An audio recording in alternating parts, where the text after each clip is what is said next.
Welcome back, guys. I'm going to be covering today the glorious Dwarves of Erebor from Tolkien's realm. So, if you don't know what the Dwarves of Erebor are, they are basically just dwarves that live in the specific mountain south of pretty much just all other dwarf mountains and north of Mirkwood. Now, I don't usually make much videos on Tolkien stuff, but I'm very fantasy. I like fantasy. And that's why I play games like Mordhau and World of Warhammer. But alas, let us get into it. So, it began a long time ago. Now, I'm not going to be saying all the specific dates, but it began a long time ago when this king, Thror, were going around the mountains and they were attacked by an ice drake. And so that was pretty much what happened. He lost both his brothers and he went on to fight and, well, he didn't lose both his brothers, but he went on to go and find this mountain near Mirkwood.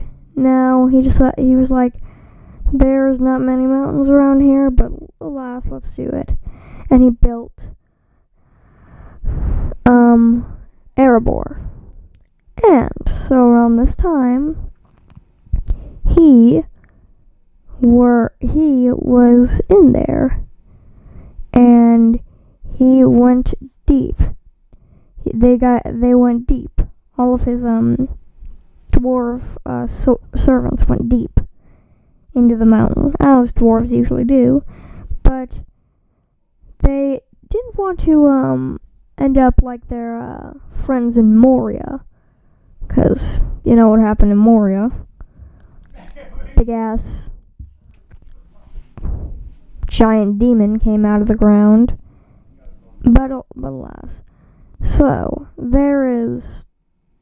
didn't want to dig too deep, but they just wanted to find a lot of stuff. Like basically just mithril, a lot of mithril, but they didn't want to end up having the stuff that having the sickness that killed their ancestors in Khazad-dûm, the Black Pit, Moria, and the mines of Moria that ended up causing the Balrog to kill them. So they were cautious about it. If they found any big caves, they would immediately stop digging. But they never could have known what the dangers that lie waiting. So they kept digging, and they found the Arkenstone. Now, this might seem good, but it is not good. They were digging, and they found the Arkenstone. He named it the King's Jewel. Thror named it the King's Jewel. And so he took it and put it on a item frame of sorts, kind of like one of those item frames from Minecraft. He put it on his throne and named it the King's Jewel. Now, around this time, the elven king Thranduil came to the palace to demand a necklace made from the dwarves and the elves both. Thranduil demanded the dwarves necklace, and they were going to give it to him, but they didn't. And so Thranduil walked out, and then a year later, a dragon came named Smaug. He flew down and burned the entire city down to ashes. Not the entire city, but he took it. And then Thror ran away. And a couple years later, then they went and attacked the dwarf stronghold of Moria. And while they were fighting to take back Moria, they were fighting the orcs who took it. So then Thror got killed by one of the most disgusting orcs. Say it with me. The pale orc. What's his name? Azog the Defiler. And he chopped off Thror's head. Thorin's father, Thrain, went completely insane and took a small bit of being king to run in that fucking mountain and get captured by the goddamn orcs trying to avenge his father. And there's only one person left. Thorin Oakenshield. Now the reason he was called Thorin Oakenshield is because he used an oak as shield in this very battle.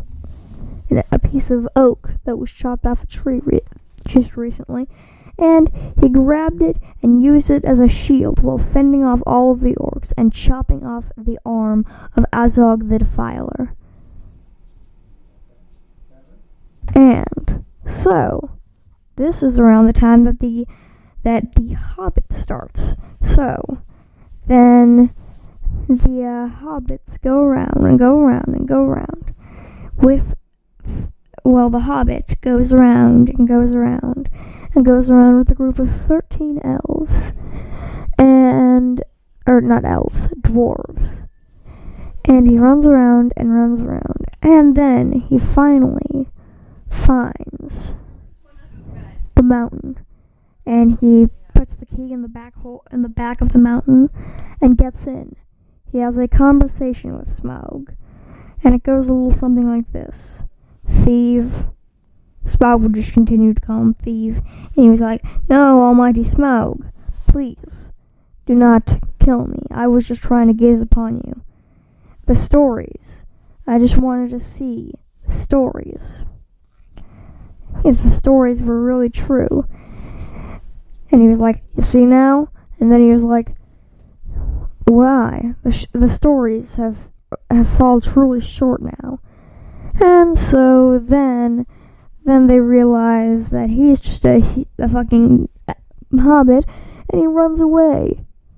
By this time, Thorin, just completely fucking infested with dragon sickness, decided to send Bilbo in there, death or not.